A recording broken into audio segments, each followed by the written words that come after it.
autoimun itu apa sih Ustaz? Karena Allah takdirkan putri kami Allah panggil pada bulan Januari kemarin dengan sebab penyakit tersebut. Dari kecil tidak ada tanda-tanda penyakit Ustaz. 1 bulan terakhir hanya nampak muam di wajah dan sariawan di mulut, sehingga nggak bisa makan. Pas diobservasi, diagnosisnya kena penyakit autoimun. Anak saya usianya 18 tahun dan masih nyantri di kota. Baik, bismillahirrahmanirrahim. Semoga Allah ampuni ya putra Bapak Ibu yang bertanya ini, dan semoga Allah terima amal ibadah beliau ya. Kita turut berduka cita atas itu, dan semoga Bapak Ibu ditinggalkan juga diberi kesabaran ya. Juga dengan sering-sering membaca doa Allahumma jurni fi musibati wa akhlifli khairan minha. Seperti halnya doa Ummu Salamah ketika kehilangan Abu Salamah, yang kemudian Allah Subhanahu wa taala menggantinya dengan Rasulullah sallallahu alaihi wasallam. Baik, Bapak sekalian, kalau Anda yang sering melihat postingan saya atau tulisan saya, salah satu yang menjadi pembahasan utama saya tentang penyakit itu adalah kolbu atau emosi atau perasaan. Ya, jadi kalau salah satu premis yang saya pakai ya adalah bahwa semua penyakit fisik itu asalnya itu dari penyakit hati atau dari emosi yang terblokir. Itu loh. Semua penyakit fisik itu asalnya dari emosi yang terblokir, dan ini bisa terjadi secara turun-temurun. Ya, ini bisa terjadi secara turun-temurun. Maksudnya gimana? Ketika ada seorang anak ya diperlakukan misalkan tidak baik oleh orang tuanya, atau orang tuanya mengalami suatu keadaan yang berat secara emosi, maka anak yang ada dalam kandungan itu akan bermasalah. Ya. Dan dalam jangka waktu dari kandungan itu sampai anak itu 5 tahun, maka di situ sudah sampai hampir 5 tahun itu, maka di situ akan terekam jejak emosinya tadi. Ya, jejak emosinya tadi. Contoh begini, saya cerita sedikit supaya Bapak Ibu paham ya, karena memang konsep ini memang nggak dipakai di dunia Barat. Ya. Suatu hari ya, saya membawa, karena memang saya juga punya keterbatasan, juga masih banyak ilmu yang saya belum pelajari. Suatu hari saya membawa seorang pasien lah katakanlah ya, itu berobat dengan guru saya. Ya.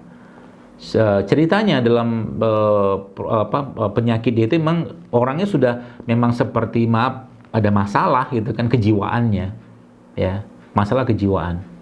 Lalu diperiksalah sama guru saya tadi, tentunya dengan pemeriksaan yang beliau kuasain itu kan, dan akhirnya terbaca semua bahwa ternyata itu ibunya si pasien itu, Bapak sekalian, itu nggak cerita ke guru saya tadi tentang keadaan waktu di kandungan, tapi dia bilang sama ibu itu, waktu di kandungan ibu banyak stres ya, ada dia gitu. Waktu di kandungan ibu banyak stres. Akhirnya terus dia cerita lagi, waktu anak ini dalam pengasuhan, anak ini tidak dalam pengasuhan ibu, dia bilang. Anak ini dalam pengasuhan bapaknya, yang notabene anak ini tidak cocok dengan bapaknya, dia lebih cocok diasuh oleh ibu.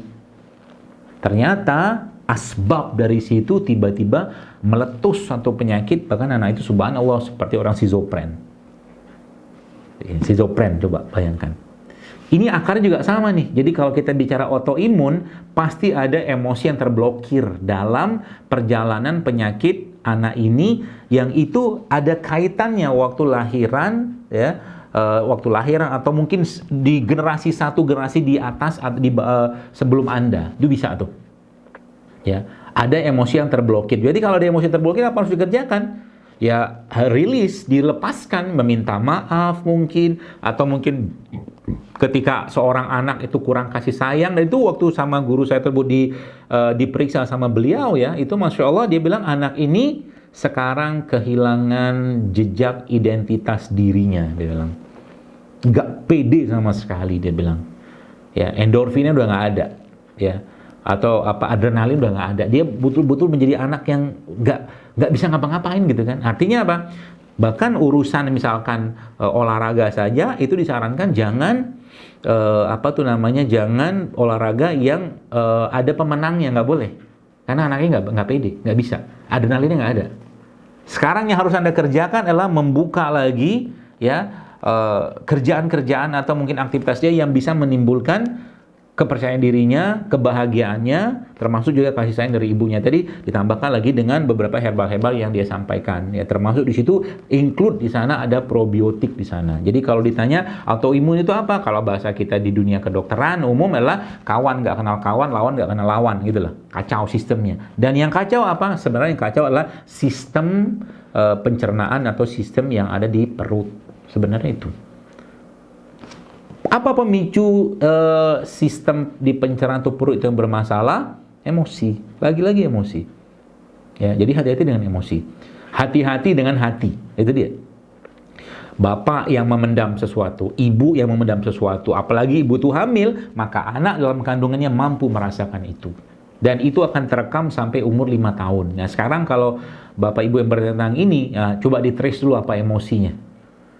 Emosi yang terblokir dalam diri mungkin bapak dan suami ibu mungkin atau ibu sendiri, baik sekarang atau dua generasi sebelumnya. Bahkan ada kisah lagi tuh yang saya dapatkan itu subhanallah ya, betapa seorang anak itu bisa muncul kanker dalam hidungnya, di hidungnya itu subhanallah gara-gara apa?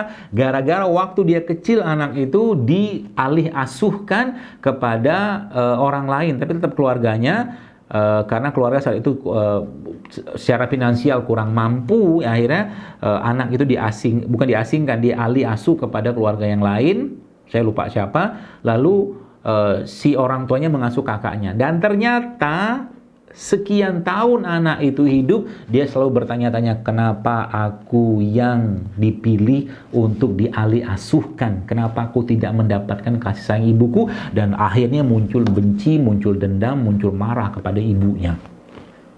Muncullah tumor. Tuh, seperti itu bahasanya. Jadi hati-hati dengan emosi. Nanti di-trace balik. Ya. Dan emosi tadi harus rilis, dibuang. Jadi kalau orang tuanya salah, minta maaf. Kalau anaknya salah, minta maaf. Dua-duanya minta maaf. Dan harus dibuang semua tuh perasaan tadi. Sebab dia akan jadi sesuatu yang powerful sekali untuk menimbulkan penyakit. Ya. Nah, termasuk juga autoimun ini. Ya, di samping sisi makanannya, sisi makanan-makanan yang berpotensi untuk itu, ya itu harus dilacak ya sebenarnya. Yang tidak kalah penting itu adalah emosi tadi. Demikian mungkin, wallahu a'lam.